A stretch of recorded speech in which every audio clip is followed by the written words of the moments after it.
நீர்க்கட்டி உள்ள நெறைய பேரு என்கிட்ட வந்து கேட்கிற ஒரே ஒரு கொஸ்டின், "டாக்டர் நீர்க்கட்டி இருக்குன்னு சொல்றாங்க. என்னால கன்சீவ் ஆக முடியுமா?" அப்படின்றது தான். நீர்க்கட்டி உள்ளவங்களும் கன்சீவ் ஆக முடியும். நீர்க்கட்டியோட மெயின் பிரச்சனை என்ன அப்படின்னு கேட்டீங்கன்னா, ஆனோவுலேஷன். முட்டைப்பையில முட்டைகள் சரியா வளராதது தான். ஸோ அத மட்டும் நம்ம கரெக்ட் பண்ணிட்டாலே, பிசிஓ உள்ளவங்களும் கன்சீவ் ஆக முடியும். பிசிஓ உள்ளவங்களுக்கு மெயின் ப்ராப்ளமா இருக்கிறது ஒண்ணு இன்ஃபெர்டிலிட்டி, இன்னொன்னு இர்ரெகுலர் பீரியட்ஸ். ஸோ இத 2யும் வந்து நம்ம எப்படி கரெக்ட் பண்ணலாம்? நீர்க்கட்டி உள்ளவங்க எவ்ளோ ஈஸியா வந்து கன்சீவ் ஆகலாம்? அப்படின்னு சொல்லிட்டு இந்த வீடியோல நான் பேசியிருக்கேன். வாங்க பார்க்கலாம். நான் டாக்டர் சவிதா அசோக், சக்தி கருத்தரிப்பு மற்றும் டெஸ்ட் டியூப் பேபி சென்டர்.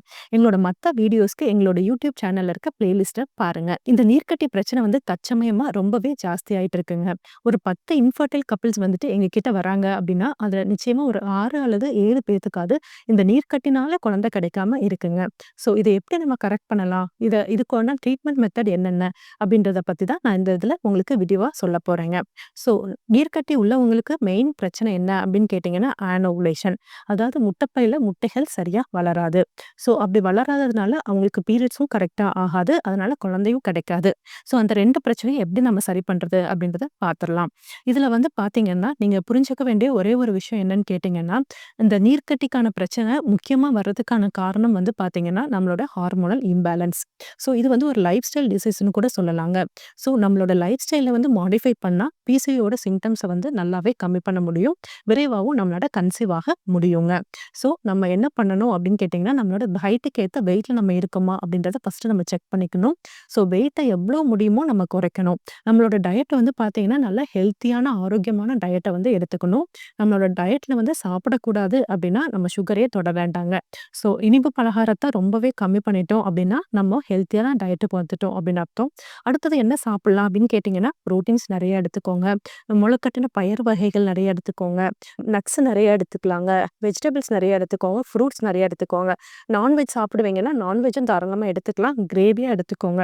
நீங்க வந்து ஃப்ரைட் ஐட்டம்ஸ் எதையுமே தொட வேண்டாம். Processed items, didn't items, packaged fruits இதெல்லாம் வந்துட்டு தொடவே வேண்டாங்க. நீங்க அடுத்தது பண்ண வேண்டியது டெய்லி எக்சர்சைஸ் பண்ணணும். டெய்லி ஒரு 20 டூ 30 மினிட்ஸாவது அட்லீஸ்ட் எக்சர்சைஸ் பண்ணோம் அப்படின்னா, இன்னுமே நல்லாருக்கும். ஸோ எக்சர்சைஸ் பண்ண பண்ண நம்மளோட இந்த ஹார்மோனல் இம்பேலன்ஸ் குறையும்போது, இன்னும் சீக்கிரமா நம்மளால கன்சீவ் ஆக முடியும். இந்த பிசிஓ பேஷண்ட்ஸ்ல வந்து பார்த்தீங்கன்னா 2 விதம் இருக்காங்க. ஒண்ணு ஒபீஸா இருப்பாங்க. இன்னொன்னு ரொம்ப லீன் பேஷண்ட்டா இருப்பாங்க. ஒபீஸ்னா ரொம்ப குண்டா இருப்பாங்க. அப்படி இருக்கவங்களுக்கு அட்வைஸ் பண்றது என்ன அப்படின்னா, நீங்க ஃபர்ஸ்ட்டு வெயிட்ட குறைச்சா ஈஸியா கன்சீவ் ஆயிரலாம் அப்படின்னு சொல்லி தான். அடுத்து பார்த்தீங்கன்னா, லீன் பேஷண்ட் ஈவன் 40 கிலோ இருக்கவங்களுக்கு கூட பார்த்தீங்கன்னா, ரொம்ப பிசிஓஸ் ஜாஸ்தி இருக்கும். அப்படி இருக்க பேஷண்ட்டுக்கும் நம்ம ட்ரீட் பண்றது வந்து ஒரு சேலஞ்சிங்கா இருக்கும். அவங்களுக்கு வந்துட்டு அந்த ஓவுலேஷன் ஸ்டிமுலேஷன் ட்ரக்ஸ் வந்து ரொம்ப கம்மியா குடுக்க வேண்டியது இருக்கும். ஏன்னா நீர்க்கட்டிகள் வந்து ரொம்ப ஜாஸ்தியா இருக்கும். அதே மாரி அவங்களோட ரெஸ்பான்ஸும் ரொம்ப ஜாஸ்தியா இருக்கும். ஸோ அப்படி இருக்கவங்களுக்கு நம்ம அதுக்கேத்த மாரி ட்ரீட்மெண்ட் குடுக்க வேண்டியது இருக்கும். இந்த பிசிஓன்னு சொல்றோம் இல்லைங்களா? இதுக்கான மெயின் காரணம் என்ன அப்படின்னு கேட்டீங்கன்னா, ஒண்ணு ஜெனடிக் காஸா இருக்கு. இல்லாட்டி இடியோபதிக்கா இருக்கு. ஸோ என்ன ரீசனே தெரியாம இருக்கு. இல்லாட்டி ஹார்மோனல் இம்பேலன்ஸா இருக்கு. இல்லாட்டி இன்சுலின் இன்சென்சிட்டிவிட்டியா இருக்குங்க. ஏன்னா பிசிஓ இருக்கிற நெறைய பேத்துக்கு வந்து பார்த்தீங்கன்னா, அவங்களோட உடம்புல வந்து இன்சுலின் ஜாஸ்தி சுரக்கும். பட் அது போய் வேலை செய்யாது. ஸோ அந்த ரிசெப்டார்ஸ் எதுவுமே வந்துட்டு கரெக்ட்டா வேலை செய்யாதனால, இன்சுலின் சுரக்கிற இன்சுலின் வந்து வேஸ்ட்டாவே அப்படியே போயிடுதுங்க. ஸோ இன்சுலின் வந்து வேலை செய்யாதனால அவங்களோட சுகரும் கண்ட்ரோலா இருக்கிறதில்ல. ஸோ அவங்க ஸ்வீட்ஸோ, இல்ல இனிப்போ ஏதாவது சாப்பிட்டாங்க அப்படின்னா, அது அப்படியே உடம்புல வந்து கொழுப்பா மாறி அப்படியே அவங்க வெயிட் போட ஆரம்பிச்சுடுறாங்க. ஸோ இந்த இன்சுலின் இன்சென்சிட்டிவிட்டி வந்துட்டு ரொம்ப முக்கியமான ஒரு காரணமா இருக்கு. இத வந்து கம்மி பண்ணணும் அப்படின்னா, அதுக்கு கட்டாயம் நீங்க எக்சர்சைஸ் பண்ணணும். எக்சர்சைஸ் பண்ண பண்ண பண்ண உங்களோட உடம்புல இருக்கிற அந்த இன்சென்சிட்டிவ் ரிசெப்டார்ஸ் வந்து நல்லா சென்சிட்டிவ் ஆயிடும். ஸோ உங்களோட இன்சுலின் நல்லா வேலை செய்ய ஆரம்பிச்சுரும். நீங்க என்ன சாப்பிட்டாலும் ஈஸியா வந்து டைஜஸ்ட் ஆயிடும். ஸோ வெயிட்டும் நல்லா லாஸ் ஆயிடும். ஸோ அப்பனா இந்த ஹார்மோனல் இம்பேலன்ஸும் குறைஞ்சிரும். இதுதான் மோஸ்ட் இம்பார்ட்டன்ட் ஸ்டடியா இருக்குங்க. அடுத்தது இந்த பிசிஓஎஸ்ஸ எப்படி டயக்னோஸ் பண்ணலாம் அப்படின்னு கேட்டீங்கன்னா, இன்ஃபர்டைல் கப்பிள்ஸ் வந்துட்டு ரொம்ப காலமா ட்ரை பண்ணியும் எங்களால கன்சீவ் ஆக முடியல. எங்க ஒய்ஃப்க்கு வந்து அடிக்கடி பீரியட்ஸ் வந்து தள்ளி போகுதுங்க. 2 மந்த்ஸ், 3 மந்த்ஸ் ஒன்ஸ் தான் பீரியட்ஸ் ஆகுது அப்படின்னு சொல்லி வருவாங்க.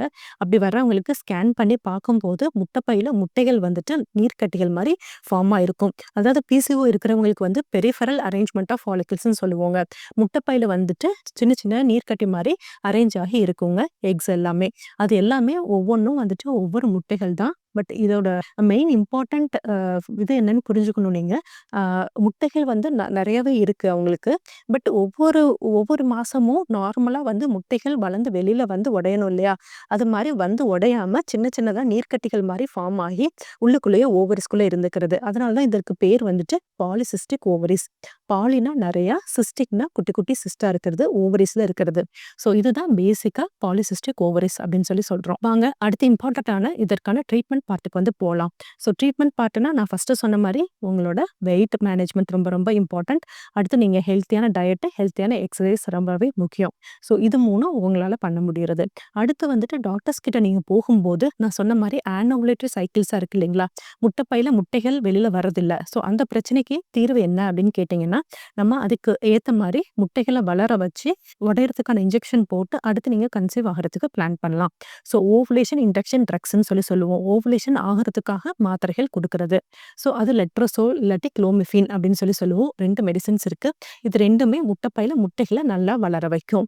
ஸோ நல்லா வளர்ந்திருக்கா அப்படின்றத ஃபாலிகுலர் ஸ்டடி மூலமா நம்ம பார்க்க முடியுங்க. டே 10, டே 12, டே 14 அந்த மாரி டேஸ்லலாம் அவங்கள வர சொல்லி ஃபாலிகுலர் ஸ்டடி வந்து டாக்டர்ஸ் பண்ணுவாங்க. ஸோ முட்டைகள் எப்படி வளர்ந்திருக்கு அப்படின்னு பார்க்கறதுக்கு. ஸோ அந்த டேக்கான வளர்ச்சி கரெக்ட்டா இருந்துச்சுன்னா, அப்படியே ப்ரொசீட் பண்ணிக்கலாம்.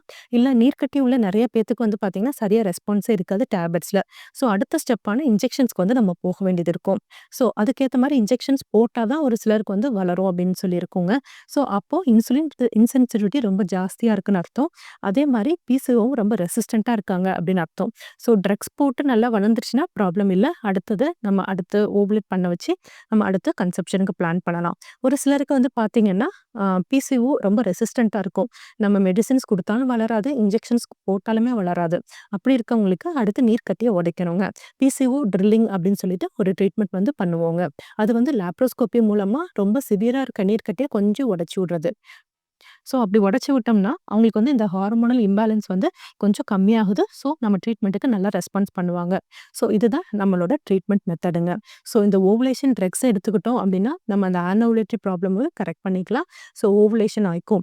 ஓவுலேஷன் ஒன்ஸ் ஆயிட்டாலே, நீங்க வந்து நேச்சுரல் கன்செப்ஷன் மூலமாவோ, இல்ல ஐயுஐ மூலமாவோ உங்களால ஈஸியா வந்து கன்சீவ் ஆக முடியும். அடுத்து ஒரு சிலருக்கு வந்து பார்த்தீங்கன்னா, இர்ரெகுலர் பீரியட்ஸா இருக்கு.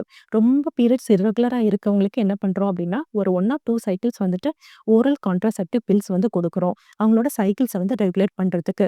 ஸோ ஒன்ஸ் சைக்கிள்ஸ் ரெகுலேட் பண்ண வச்சு, அடுத்து ஓவுலேட் பண்ண வச்சோம்னா, அவங்களுக்கு இன்னுமே வந்துட்டு ட்ரீட்மெண்ட்ல வந்து நல்ல சக்சஸ் கிடைக்குதுங்க. ஸோ இந்த ட்ரீட்மெண்ட் மெத்தட் மூலமாலாம் நம்ம வந்துட்டு கன்சீவ் ஆக முடியுங்க. நம்மளுக்கு பிசிஓ இருக்கே அப்படின்னு சொல்லிட்டு கவலைப்படாதீங்க. பிசிஓ இருக்கவங்களுக்கு ட்ரீட்மெண்ட் மொடாலிட்டீஸ் நெறையா இருக்கு. ஏதாவது ஒரு ட்ரீட்மெண்ட் மூலமா கட்டாயமா உங்களுக்கு நல்ல பாசிட்டிவ் ரிசல்ட் கிடைக்கும். என்னோட வாழ்த்துக்கள்.